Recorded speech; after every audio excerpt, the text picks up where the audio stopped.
എൻ്റെ പേര് മഞ്ജു. അബുദാബിയിൽ നേഴ്സായിട്ട് വർക്ക് ചെയ്യുന്നു. ഞാൻ ഉടമ്പടി എടുക്കുന്നത് 2022 ഒക്ടോബർ മാസത്തിലാണ്. അപ്പം ഞാൻ ഉടമ്പടി എടുക്കുമ്പോൾ ഞാൻ ഓസ്ട്രേലിയയുടെ ഒരു പ്രോസസ്സിങ് ചെയ്തുകൊണ്ടിരിക്കുകയായിരുന്നു. അതിൻ്റെ 3 സ്റ്റെപ്പുകളുണ്ട്, 3 എക്സാംസ് ഉണ്ട്. അതിൽ ആദ്യത്തെ എക്സാം എഴുതി കഴിഞ്ഞിട്ടാണ് ഞാൻ വന്ന് ഉടമ്പടി എടുക്കുന്നത്. അപ്പോൾ എനിക്കൊരു പ്രതീക്ഷ ഉണ്ടായിരുന്നില്ല ആ എക്സാമിന് ഞാൻ ജയിക്കുമെന്ന്. കാരണം എക്സാമിന് വന്ന ഒരു ക്വസ്റ്റ്യനും എനിക്ക് നേരെ ചൊവ്വേ അറിയത്തില്ലായിരുന്നു. അപ്പോൾ എനിക്കൊരു പ്രതീക്ഷ ഉണ്ടായിരുന്നില്ല ഞാൻ എക്സാമിന് ജയിക്കുമെന്ന്. പിന്നെ അമ്മയുടെ മുമ്പിൽ വന്ന് ഉടമ്പടി എടുത്ത ആ ഒരു പ്രതീക്ഷ മാത്രമേ എനിക്കുണ്ടായിരുന്നുള്ളൂ. റിസൾട്ട് വന്നപ്പോൾ അത്ഭുതകരമായിട്ട് ഞാൻ വിജയിച്ചു. പിന്നെ രണ്ടാമത്തെ കടമ എന്ന് പറഞ്ഞാൽ ഓസ്ട്രേലിയയിൽ പോയി ഓസ്കി എന്ന് പറഞ്ഞൊരു സ്റ്റേഷൻ ബേസ്ഡ് ടെസ്റ്റ് ചെയ്യണമായിരുന്നു.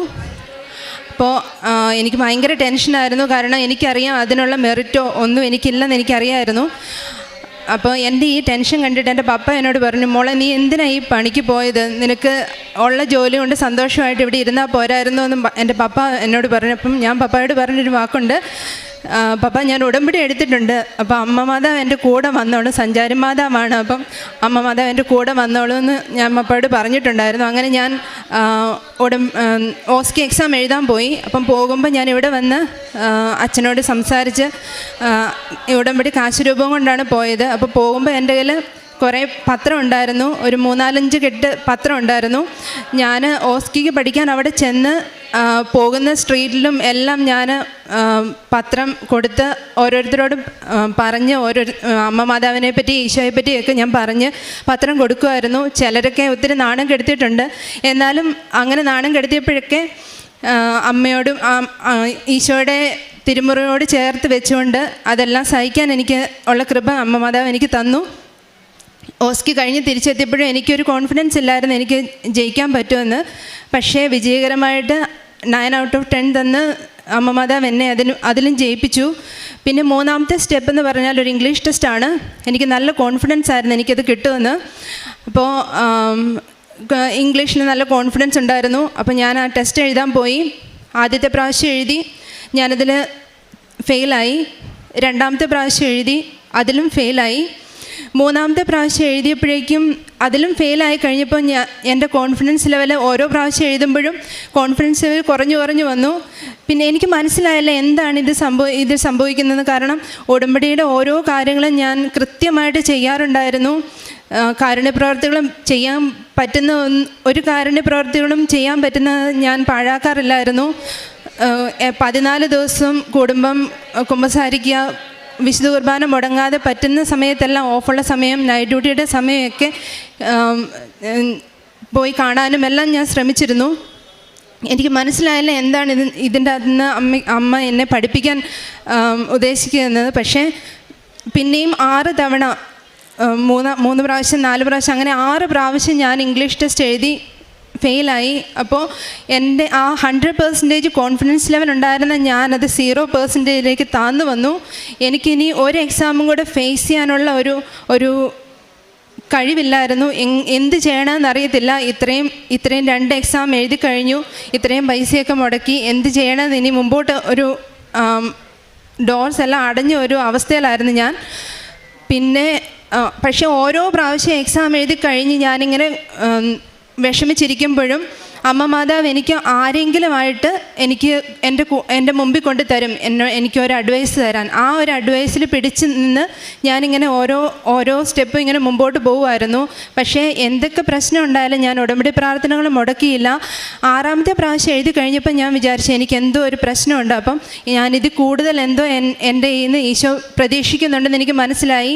ഞാൻ കൂടുതലായിട്ടും കാരുണ്യപ്രവർത്തികളും ഉടമ്പടി കാര്യങ്ങളും ചെയ്യാൻ തുടങ്ങി.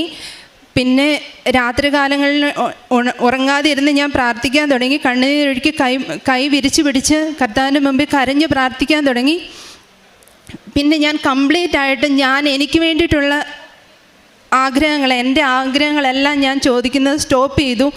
ഞാൻ പറഞ്ഞു കർത്താവിനോട്, എനിക്ക് നിൻ്റെ ഇഷ്ടം മതി, നിൻ്റെ ഇഷ്ടം എന്താണോ അതിനനുസരിച്ച് എനിക്ക് ജീവിച്ചാൽ മതി, നിനക്കിഷ്ടമുണ്ടെങ്കിൽ മാത്രം എനിക്കിത് തന്നാൽ മതി എന്ന് ഞാൻ പറഞ്ഞു. അങ്ങനെ 7ാമത്തെ പ്രാവശ്യം ഞാൻ ഇംഗ്ലീഷ് ടെസ്റ്റ് എഴുതാൻ പോയി. അപ്പോൾ അവിടെ ചെന്നപ്പം ഒരാൾ മാത്രമേ എക്സാം എഴുതാനുള്ളൂ.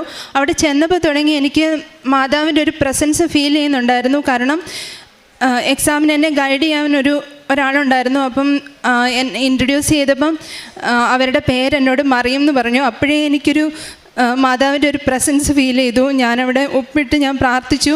അങ്ങനെ ഞാൻ എക്സാം ഫേസ് ചെയ്തു. പക്ഷേ ഇത്രയും ദിവസവും ഇത്രയും പ്രാവശ്യം എഴുതിയ എക്സാമിനെ വെച്ച് നോക്കുമ്പം ഈ എക്സാമിൽ ഞാൻ ഭയങ്കര കൂളായിട്ട് ഞാൻ അപ്പിയർ ചെയ്തു. റിസൾട്ട് വന്നപ്പം ഞാൻ ഒത്തിരി പ്രതീക്ഷിച്ചതിനേക്കാളും ഒത്തിരി നല്ല മാർക്കോടെ എനിക്ക് വിജയിക്കാൻ പറ്റി. ഇപ്പം എൻ്റെ ഓസ്ട്രേലിയൻ പ്രോസസ്സിങ് ഏകദേശം കംപ്ലീറ്റായി. എന്നെ ഇത്രയും നാളും വഴി നടത്തിയ അമ്മ മാതാവിന് എനിക്കൊരു കോടി നന്ദി പറഞ്ഞാലും മതിയാവില്ല. അതുകൂടാതെ തന്നെ ഒത്തിരി കാര്യങ്ങളിൽ അമ്മ മാതാവ് എന്നെ വഴി നടത്തി. ഞായറാഴ്ചകളിൽ മാത്രം കുർബാനയ്ക്ക് പോയിക്കൊണ്ടിരുന്ന ഞാൻ ഇപ്പം എല്ലാ ദിവസവും കുർബാനയ്ക്ക് പോകാനും കുർബാനയെക്കുറിച്ച് കൂടുതൽ അറിയാനും അമ്മ മാതാവ് എനിക്ക് അവസരം തന്നു. ഉപവാസം എടുക്കുമ്പം ഒരു ദിവസം ഉപവാസം എടുക്കാൻ രാവിലെ തന്നെ വിശക്കാൻ തുടങ്ങുന്ന ഞാൻ എത്ര നേരം വേണമെങ്കിലും ഭക്ഷണം കഴിക്കാതെ വെള്ളം കുടിക്കാതെ ഇരിക്കാൻ അമ്മ മാതാവ് എനിക്ക് അവസരം തന്നു. മറ്റുള്ളവർക്ക് വേണ്ടി പ്രാർത്ഥിക്കാൻ എനിക്ക് ഒത്തിരി ഒരു വരം ലഭിച്ചു. പിന്നെ എനിക്ക് തന്ന അനുഗ്രഹങ്ങൾ എത്ര പറഞ്ഞാലും എനിക്ക് മതിയാവില്ല. ഒരു ദിവസം ഡ്രൈവ് ചെയ്തുകൊണ്ടിരുന്നപ്പോൾ എൻ്റെ മുമ്പിലോട്ട് വന്ന ഒരു വണ്ടി എന്നെ ഇടിച്ചെന്ന് തന്നെയാണ് ഞാൻ വിചാരിച്ചത്. കാരണം അതുപോലെയാണ് ആ വണ്ടി വന്നത്. പക്ഷേ അത് കഴിഞ്ഞിട്ട് അത് എങ്ങോട്ട് പോയെന്ന് എനിക്കറിയത്തില്ല. അമ്മയുടെ ഒരു പ്രൊട്ടക്ഷൻ എനിക്ക് എപ്പോഴും ഫീൽ ചെയ്യും. എവിടെ ചെന്നാലും അമ്മയോട് പ്രാർത്ഥിക്കാനും അമ്മയോട് സംസാരിക്കാനും ഒരു കമ്മ്യൂണിക്കേഷൻ എനിക്ക് എപ്പോഴും ഉണ്ടാവാറുണ്ട്. അമ്മ എന്ത് ചെയ്യണം, ഞാൻ എന്ത് ചെയ്യണമെന്ന് അമ്മ എനിക്ക് പറഞ്ഞു തരുന്ന പല അവസരങ്ങളും എൻ്റെ ജീവിതത്തിൽ ഉണ്ടാകുന്നുണ്ട്. ഇത്രയും അനുഗ്രഹങ്ങൾ തന്ന് എന്നെ വഴി നടത്തുന്ന അമ്മ മാതാവിനും തിരുക്കുമാരനും കോടാനുകൂടി നന്ദി പറയുന്നു. പത്രോസ്ലീഹയുടെ 1-ാം ലേഖനം 1-ാം അധ്യായം 7-ാം തിരുവചനം. അഗ്നിശോധനയെ അതിജീവിക്കുന്ന നശ്വരമായ സ്വർണത്തേക്കാൾ വിലയേറിയതായിരിക്കും പരീക്ഷകളെ അതിജീവിക്കുന്ന നിങ്ങളുടെ വിശ്വാസം. അത് യേശുക്രിസ്തുവിൻ്റെ പ്രത്യാഗമനത്തിൽ സ്തുതിക്കും മഹത്വത്തിനും ബഹുമാനത്തിനും ഹേതുവായിരിക്കും. മഞ്ജു നമ്മോട് പറഞ്ഞ ജീവിത സാക്ഷ്യം മകൾ ഏറ്റവും നിസ്സാരമെന്ന് കരുതിയ, വേഗത്തിൽ വിജയിക്കുമെന്ന് കരുതിയ ഇംഗ്ലീഷ് പരീക്ഷയിൽ വന്ന തുടർച്ചയായ തോൽവിയാണ്. അവൾ പറയുന്നുണ്ട്, 100% ആത്മവിശ്വാസത്തോടുകൂടി ആ പരീക്ഷയിൽ തുടക്കം കുറിച്ചു.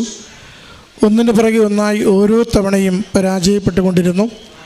6 തവണ അവൾക്ക് ഏറ്റവും ലളിതവും ആത്മവിശ്വാസവുമുള്ളൊരു പരീക്ഷ തോൽക്കുക, പിന്നീട് അതിൽ തന്നെ അറ്റംപ്റ്റ് ചെയ്യുവാനായിട്ട് ഒരു ധൈര്യമുണ്ടാവുക വളരെ പ്രയാസമാണ്. അവൾ അടിപതറി നിൽക്കുകയും എന്നാൽ ഒരിക്കൽ പോലും മാതാവിൻ്റെ ശരണപ്പെടുന്ന ജീവിതത്തിൽ നിന്ന് വ്യത്യാസപ്പെടാതെ അവൾ മുന്നോട്ട് പോവുകയും ചെയ്തതാണ് അവളുടെ മെറിറ്റ് എന്ന് പറയുന്നത്.